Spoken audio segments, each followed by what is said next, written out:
your brothers, but like collaborating together on this, what was that like? How did you guys manage that? Well, we've done a lot of music videos together. So we've been directing together on those projects for the past like maybe 5 years. So I mean, I think the feature's different though because it's we essentially wrote the script locked in a room and kind of planned it. It's the way a duo really works is planning and sort of discussing how you're going to shoot it and kind of sticking to that plan. Because ideally you want to be on set and have actors be able to ask either of you the same question, get like remotely the same answer. So it's honestly I highly recommend it if you can find people with the right disposition, because it's great to have someone at the monitor while someone else is talking to actors, or someone talking to actors while someone else is setting up the camera, It's just it's also you have to plan, like we have to get on the same page, and so just having that kind of required discipline to really work out everything that you're going to do is extremely helpful. It's also great if you go, because living in LA, we're not from LA, so we came here, and you have meetings and meet all kinds of people, and it can be a really mess with your head. So it's nice having someone who you get in the car and can be like, what the hell was all that about? Because if you're on your own, you think it would start to actually kind of change you a little bit, because it's such an unusual industry to participate in. Now, when you both hear, talk about the casting process. When you both hear that Nicolas Cage and Elijah Wood are going to be in your movie, what's your first reaction to that? Open the final draft project and think about what we're. It was just obviously we couldn't believe it when first we heard that Nick liked the script and was interested. It was extremely exciting. We couldn't believe it. Then we met with him. We had a great lunch. We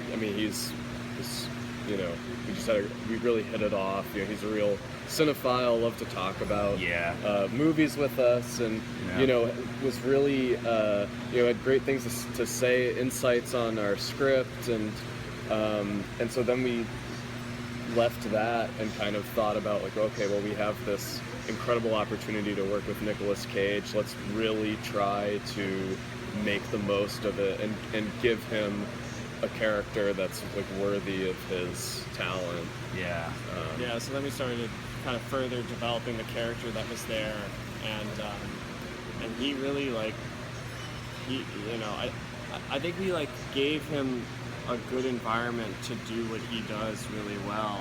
And so I think Alex and I kind of bared witness to one of the most talented actors with one of the most incredible processes, and shooting the movie was a joy because I think we thought so hard about both those guys and what we wanted to see both those guys doing in a movie that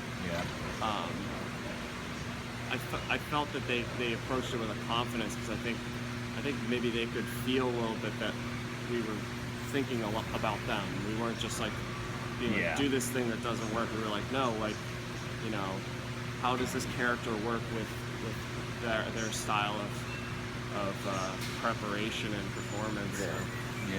And then can you talk about shooting in Las Vegas? You guys showed a really awesome you showed a glitzy, glammy side of the casinos and the strip and the places that are there, but you also sort of showed a working man's Las Vegas. It kind of looks gritty at times. Well, that's the challenge, is that people who don't live in Las Vegas, there's a very specific idea of what it's like there, what sort of things you go there to do, but we wanted our world to be relatable, and no matter what city you live in, you can identify with the characters. So it was, that was a very important challenge for us to overcome, is to paint this new picture of Las Vegas as a place where people actually live and go to work and have normal lives and dreams, beyond just the people coming in from out of town to gamble and drink and go to restaurants. At the same time, it's a city that has a huge issue with poverty. It's it literally is, it has the trifecta of drug addiction, alcoholism, and gambling addiction. Yeah. It's a place that it has the highest suicide rate of any city in the country. Yeah. Yeah, that's why they don't have balconies at casinos and stuff like that. And I hear, so it's an adult playground kind of with the strip and all that, but it is a complicated, sad place where a lot of really great people live. Yeah. And I don't really know how, our crew was all local, and they're all great, and they're all incredible at what they do, and a lot of them grew up in Las Vegas, and we spent about 3 months there, and I gotta say, I think it's incredible anyone who can grow up in that area. I think it's unlike any other city that we have in this country. Right. Just that disparity between the glitz, like you said, and the people who proudly say, "Oh, I can only spend 3 days there because I get so wasted and lose all my money that I have to go home." Right. You have that, and then, but all around it is just the most abject poverty and addiction, and so it's an incredible place to talk about in a movie. Yeah. And you talked about like sort of the glitz and the way it looks. I mean, you shot it with Sean Porter, who's sort of a cinematographer who's like worked on The Green Room and Miko, The Treasure Hunter, which is like a phenomenally shot film. Yes. I mean, he did a really good job here of like sort of like bringing the visuals to like a level, especially like zoom in shots, that opening shot through the carousel, that things was like an that. interesting thing. Yeah, I mean, like, how did you guys collaborate with him? His style, is he's completely beholden to story. He kind of has a director's mind. He never makes choices that reflect a cinematographer trying to make a shot look a certain way for no reason. His choices are completely oriented. He's completely oriented towards what's happening in the space as it exists. Yeah. He likes to supplement what's there, and he really is resistant to trying to turn the lighting of a space into something it isn't, and he shoots old school. It's all with a meter. Yeah. He treats the Alexa like film, the way he rates it, the way he shoots it. Yeah. And we shot it on his like old set of Pancro lenses that are his personal lenses. That's awesome. He's he's the real deal. And I think that's the guy you should bring to Vegas. That's the guy who you should be like, what does Vegas look like through his eyes? Because in a certain way, like, Vegas through our eyes, or just like a cop movie through our eyes, is clearly like, I mean, you guys have seen it. It's not a sort of a genre. It feels like someone's version of a genre. It doesn't quite feel like a hard genre. So I think we were aware that it was going to end up there, and so we wanted to bring in a DP who, again, like, wasn't like, wasn't going to make it look like Ocean's 11. Right. But yeah, he's awesome. He's a great talent.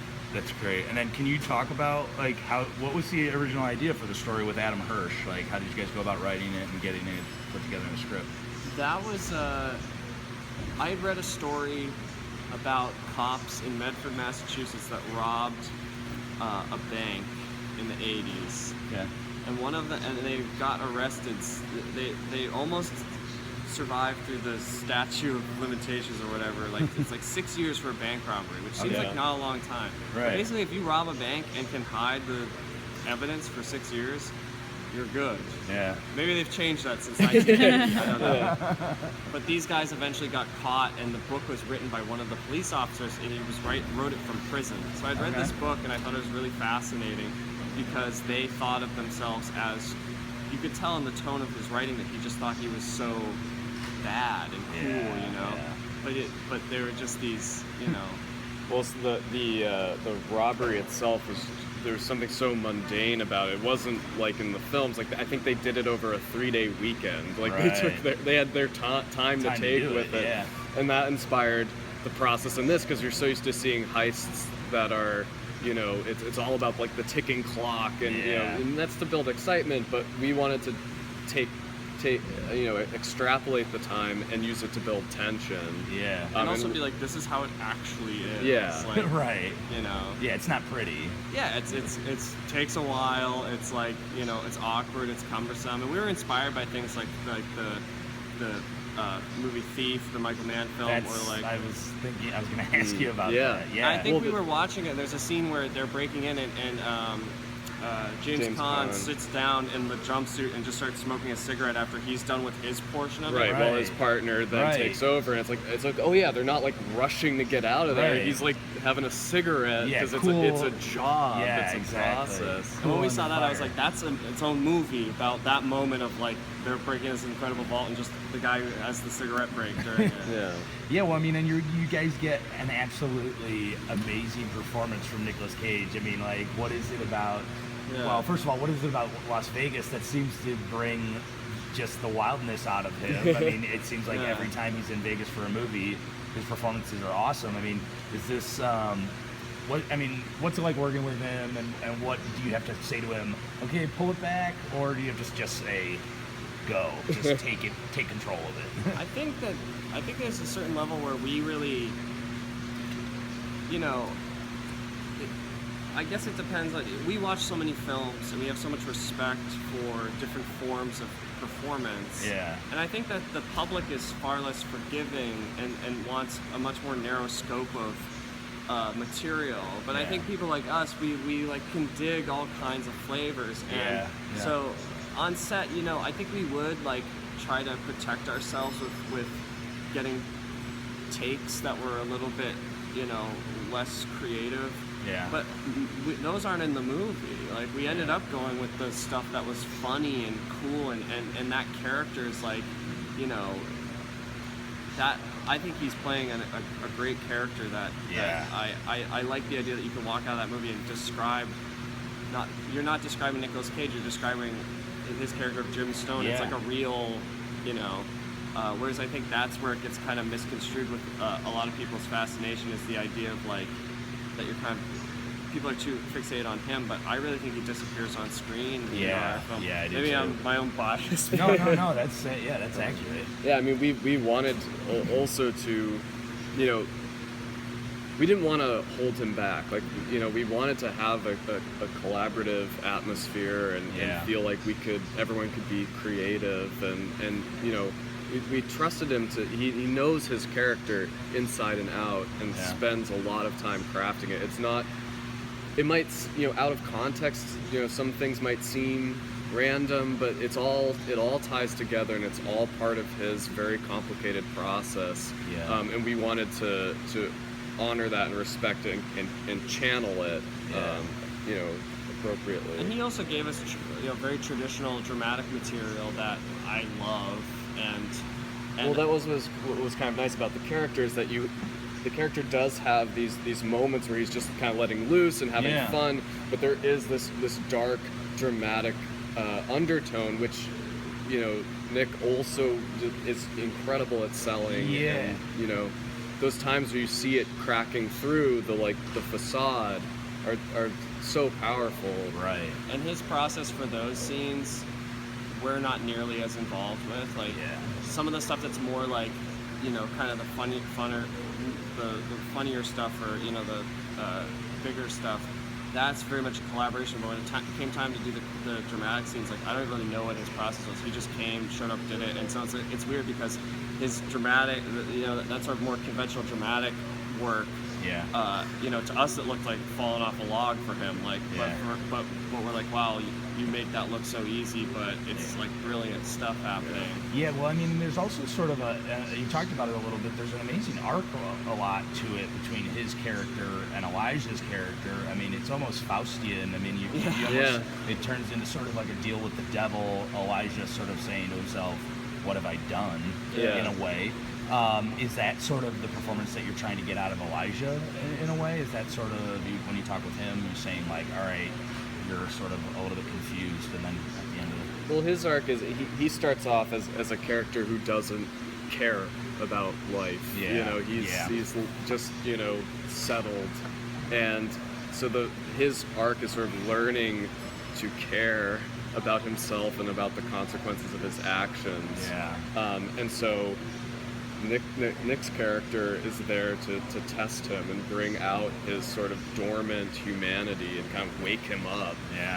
And we knew we always wanted that that shift of, you know, the guy who acts like he's too cool to care about anything suddenly is worried. Yeah. And, you know, is learning the things that he, you know, does care about. And yeah, it's funny, like, we were also very early on with their character dynamic, we were actually inspired by the African Queen. Okay.